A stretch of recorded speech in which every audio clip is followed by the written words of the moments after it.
Welcome to Deeply Disgusted.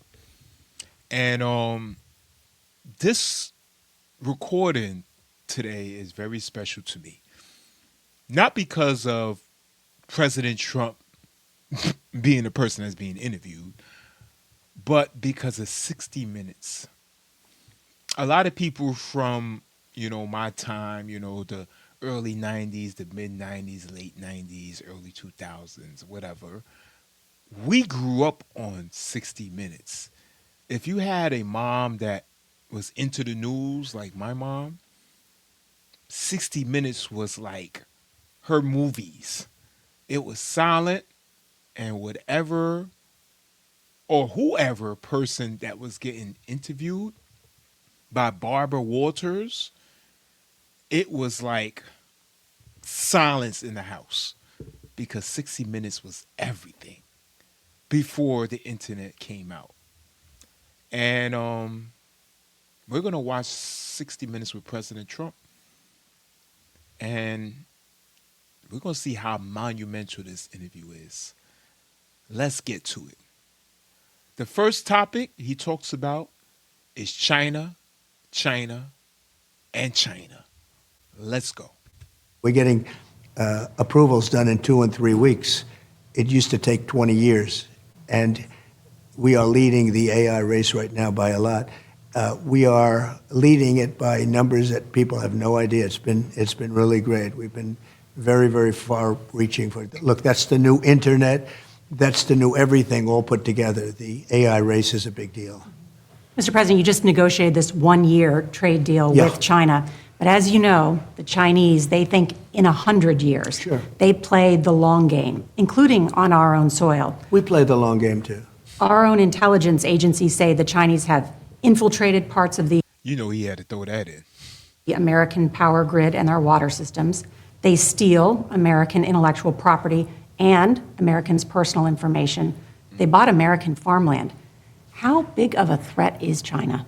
It's like That's what I could never understand. How can another foreign country invest in another country's farmland? Right? Most Americans don't even own any land. The bank owns it. But then you can be a foreign country and you could come here and you could basically just buy a whole bunch of land, just buy it up. And they probably bought it out full. Like no bank, nothing. They just bought it all out. Bought it all out. So you're eating food from foreign entities on American soil. That's crazy. everybody else. We're a threat to them, too. Many of the things that you say, we do to them. Look, this is a very competitive world, especially when it comes to China and the U.S., and we're always watching them, and they're always watching us. In the meantime, I think we get along very well, and I think I think we can be bigger, better, and stronger by working with them as opposed to just knocking them out. The economy, they can produce things that we don't want to produce because it's not really worth our while. Making undergarments, making this, certain things. We don't want to do that, and we can buy them inexpensively from other places in the world while we can lead the world in AI and chips and lots of other things. He basically saying China makes shit products that nobody really wants. He's basically saying China makes shit products that are cheap and nonsensical. They're like daily items like underwear, socks, toothbrush, Q-tips. He's basically saying that is not the United States priority. Our priority is building real intellectual property like AI. Within 2 years from now, we'll have 40 or 50% of the chip market. What's happening? The biggest companies are leaving Taiwan. They're coming into the United States because of tariffs. If we didn't have tariffs, they wouldn't be doing it. In how many years you think we'll be producing? I think in 2 years, we'll start opening up plants, and we'll have a very substantial portion of the chip market. Right now, we have almost Well, she got a hearing problem? He said 2 years, baby girl. none. We should have had 100%. If we had presidents that knew anything about business or knew what they were doing, because frankly they didn't, We lost 50% of our automobile business. It's all coming back. We lost 100% of the chip. You know, it used to be all Intel and other companies. And what happened is other countries came in and they stole our chip business, and we didn't charge tariffs. If we would have charged, let's say, a 100% tariff, none of those companies would have left, but they all left. Now they're all coming back, Nora, because the only way they avoid the tariffs is to build in our country. If they build in our country, make their plant and make their product in our country, then it's a very simple thing. They don't have any tariff to pay, and that's what they want to do. And so instead of charging somebody a 100% tariff and you can make your product outside, they come in and they make, and this is why we have $17 trillion being invested in the United States right now. But just to show you how big that is, it's the biggest in history by many times. No other country's seen anything like it. The Biden administration in 4 years did less than $1 trillion. We have Oh, the Biden wasn't worrying about no growth for no country. Yo, it's only idiots that's running around like, we love you, Biden. We love you. I know we never seen you throughout the year. You only spoke maybe twice throughout the whole 4 years. But we love you. We like old people. No, we don't need nobody we need to sympathize for. We need you to come in as president. And I agree, more presidents need to be a business oriented. Like, United States is a business. I know y'all get distracted by the he's and the she's and all this stuff that's not going to do nothing for your generation that's already left behind. We have a lot of catching up to do. A lot of catching up to do. 17 trillion, more than $17 trillion right now, and I'm in my 9th month. By the time we finish up, I think we're going to have over $20 trillion invested. 9 months. I swear I feel like Trump been president for 2 years. He only been president for 9 months? Wow. In the United States, or to be invested in the United States. How will that trickle down to the average worker? Because of jobs, because they're building plants. We're bringing back the auto industry into our country. We lost 58% of the automobile manufacturing business to other countries. You know, we used to be the king of automobile and automobile manufacturing, and now we're not really the king anymore, as you know. Within a year and a half, 2 years, we're going to be the king again. We're going to, as an example, I was also in Japan, as you know, in South Korea. We had the biggest Japanese companies are investing billions of dollars of building auto plants in the United States. If I weren't elected, we would be losing all of these jobs. We would be losing far more of the auto industry. We would be nowhere in chips. Our country would have been bankrupt, and we would have had a bigger welfare roll. Yo, if President Trump was not elected and it was Biden or Kamala, we would have been, all the streets in America probably would have been pink. They would have expanded welfare and forgotten about everything else. Now building. The cities would have, literally, it would have been up to 800 murders in every city.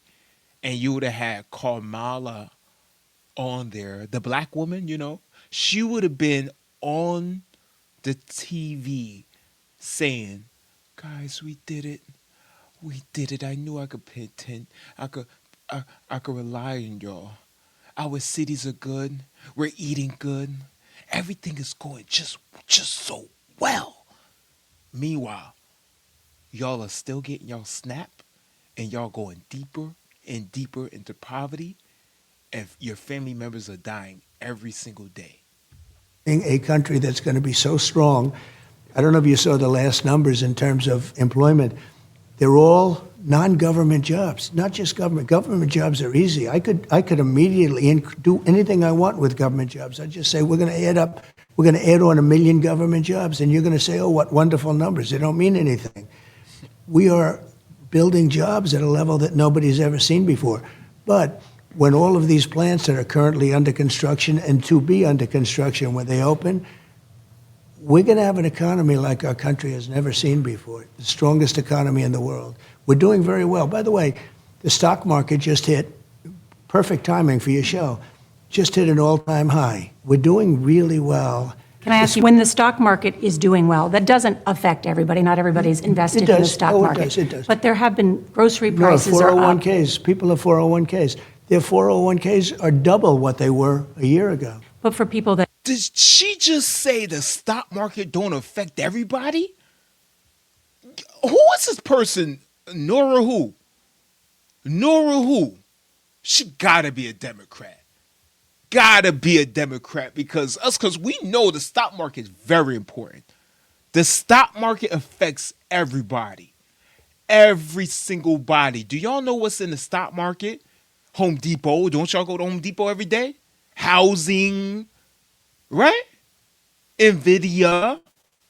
These big companies that you go to every day, these companies where you buying Clorox from, Clorox in the stock market, all these companies are in the stock market. If the stock market don't do good, that means the companies aren't doing good, which means that there will be an increase on everything. All commodities are in the stock market, gold, copper. And she's saying the stock market don't affect the regular person. don't have 401ks Well, or I are mean, not sure, invested in the stock sure, market, but they've it- seen their grocery prices go up, inflation. No, you're wrong. They went up under Biden. Right now, they're going down. Other than beef, which we're working on, which we can solve very quickly. So the ranchers have really taken a drubbing over a 30-year period. Because of what I've done, the ranchers have done well. But with that, the beef price went up a little bit. We're going to get the beef price down very quickly. See, at least he's honest. He's like, yeah, he's not like saying everything went down and we're doing. He's saying, yes, a lot of things go down, but we're still working on many more. The beef has not gone down, but you know what? We're working on it. All I have to say is that when Biden was president, everything was bad. Why there wasn't no interview and why there wasn't no government shutdown. Now that everything is getting better and stuff's starting to be normalized, the Democrats are upset because of things like reparations and she's not getting surgeries and things that really don't even matter, things that distract you from the goal. And the goal that you should have for your family is the same goal the politicians are doing to you, which is getting generational wealth. And they are getting generational wealth for their families. All for your hard working middle class black ass. It'll be very nice, just like eggs. When I first took over, eggs were double, triple, quadruple what they were. This was because of Biden. All of these problems. His hair looking good in this interview, right? It's looking good. It's like leaning to the sides, like doing a shoulder lean. I like it. I like it. He doesn't look as orange anymore. If y'all notice that, he like toned down a lot of the orange. Maybe somebody told him. Maybe Melania was like, babe, can you like you got a lot of blue on and red. Orange is not really like the blended color for that. You know, she's like a fashionista, you know. Problems were caused by Biden, whether it's the people that came into our country through jails. I mean, they were released from jails. They were released from mental institutions into our country. These problems are caused by Biden. We had an open border. Now we have a border that's... It's so crazy that during the Democratic presidency, you have all these issues, but then when a Republican take over and the issues originated during the Democrat presidency, the Republican administration have to answer for everything. Ain't that crazy? Isn't that crazy? And it's only because the Democrats, they control the media, and that was their plan after they lost the Civil War, was to control the media when slavery ended, because they was pissed slavery ended. As you know, absolutely shut, other than people are allowed to come into our country, but they have to come in legally. I do want to talk about immigration and Sure. some other domestic issues, but just if we could stay on China for just a Sure. moment. One potential flashpoint with China, probably the potential flashpoint with China in the coming years, is over the issue of Taiwan. The Chinese military is encroaching on Taiwan's sea lanes, its airspace. I know you have said that Xi Jinping wouldn't dare move militarily on Taiwan while you're in office. But what if he does? Would you order U.S. forces to defend Taiwan? You'll find out if it happens. And he understands the answer to that. Why not say This it? never even came up yesterday as a subject. He never brought it up. People were a little surprised at that. He never brought it up because he understands it, and he understands it very well. Do you mind if I ask, when you say he understands, why not communicate that publicly to the rest of us? What is he? Why? Why? Why? What's the point? What is that going to do? We're trying to bring peace to the world. Why do you want? Would you ever have an interview where you're telling Biden, like, say it, Biden, say that you create war with China if they move on Taiwan? Would they ever? They wouldn't even ask Biden that question, because you know what they do with Biden and all the rest of them? The AOCs, they go in the back room and they go through all the questioning and they tell them, yeah, we're going to take a light with you because we know you're with us. We know that you're with us. But with Trump, they're going to ask some silly questions like, can you please just tell the American people that you will destroy China if he moves on Taiwan? When he's trying to get like a business relationship. He's trying to have peace. But the Democrats, they don't want no peace, and this woman right here is proving it. You I don't want understand to that? give away. I can't give away my secrets. I don't want to be one of these guys that tells you exactly what's going to happen if something don't happens. want to- The other side knows, but I'm not somebody that tells you everything because you're asking me a question. But they understand what's going to happen, and he has openly said, and his people have openly said at meetings, we would never do anything while President Trump is president, because they know the consequences.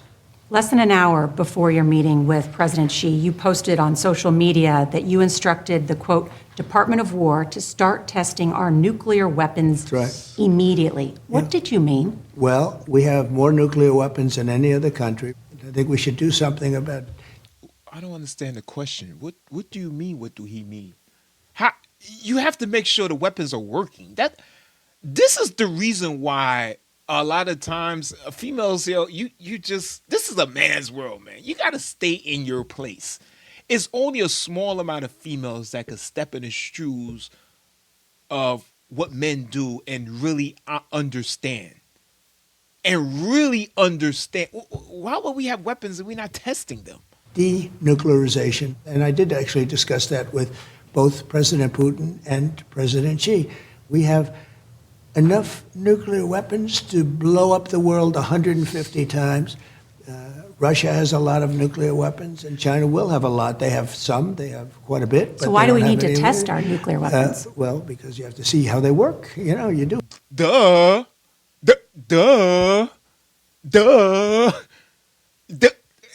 She knows the answer, but you know what it is? They want to entertain the American people. They want to entertain all the people that don't like Trump. So they're going to ask silly questions like, why are we testing weapons that we might have to use one day? Is it working, ma'am? You have to. And the reason I'm saying testing is because Russia announced that they were going to be doing a test. If you notice, North Korea is testing constantly. Other countries are testing. We're the only country that doesn't test, and I don't want to be the only country that doesn't test. Are you Damn right. You test, I test. What y'all doing over there? Y'all testing? What you testing out? All right. You know what? We're about to start testing too, goddammit.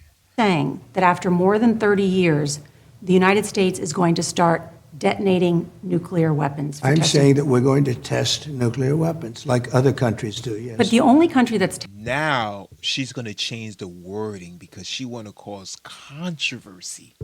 Now it goes from testing. He keeps saying testing. You know when you're testing the mic when you're about to start a show? She's saying now she changed testing to detonation. testing nuclear weapons is North Korea. Well, China and Russia are not. No, Russia's testing So nuclear weapons. my understanding And is China's testing them too, you just don't know about it. that would be certainly very newsworthy. My understanding is what Russia did recently was test essentially the delivery systems for nuclear weapons, essentially missiles, which we can do that, but not with nuclear Russia's warheads. testing and China's testing, but they don't talk about it. We're a open society. We're different. We talk about it. We have to talk about it because otherwise you people are going to report. They don't have reporters that are going to be writing about it. We test because they test and others test, and certainly North Korea's been testing. Pakistan's been testing. Not nuclear weapons, is my understanding. Of North course Korea they have. has, but not nuclear But they don't weapons. go and tell you about it. And, as powerful as they are, this is a big world. You don't necessarily know where they're testing. They test way underground where people don't know exactly. My question: how are you gonna? You're the person interviewing the president. He gets all type of secret information and close sealed, information from all type of CIA agents all over the world. And you're sitting here interviewing him and telling the president who who who is in meetings, who know all type of secret situations that's going on all over the world, and you're telling him nobody's testing nuclear, and he keeps saying, yes, they're testing. You're saying no, not nuclear. The president is telling you, yes, they're testing nuclear, and you are not the president. You're not even in the White House as any type of representative close to the president, and you're telling him no. Exactly what's happening with the test. You feel a little bit of a vibration. They test and we don't test. We have to test. And Russia did make a little bit of a threat the other day when they said they were going to do certain forms of a different level of testing. But Russia tests, China does test, and we're going to test also. So we are Does going. I don't know about y'all, but I'm scared of nuclear. You see, I'm the type of person, I don't know about y'all, but I watch a lot of sci-fi. And when I watch those movies, the sci-fi movies, and it'd be like places like New York that's like evaporated from like a war that happened, and nukes, hit the US, and now people are walking them. It's damn near like anarchy. Like people are killing for food, and I watch a lot of movies like that. That's why I'm scared of nuclear. Does it sort of make we're- sense? You make nuclear weapons, and then you don't test. How are you going to do that? How are you going to know if they work? We have to do that. Apparently, we don't need to test our nuclear weapons because they're the best in the world, according to experts I've spoken with. According to me, we have the best, and I was the one that renovated them and built them during a 4-year period. And Now she's trying to be a smart ass. Of course they have. She said that because Trump always says, yo, we have the best in the world. We got the best in the world. She's saying, why you need to test them if you have the best in the world? You see, that's a woman's logic. That's a woman. Okay, if I say, yo, I have the best Mercedes in the world. This Mercedes is, how would I know? I have to drive the Mercedes to know it's the best Mercedes. Don't you have to get behind the Mercedes and drive it? You could say all day, yes, Mercedes make good cars. They're the best in the world. But we wouldn't know that unless we drive the Mercedes, ma'am. Huh? Yo, catch y'all in the next one. This was part 1. I'm going to bring y'all part 2. F it. Yo, you know what? Like and subscribe. Like and subscribe. Like and subscribe.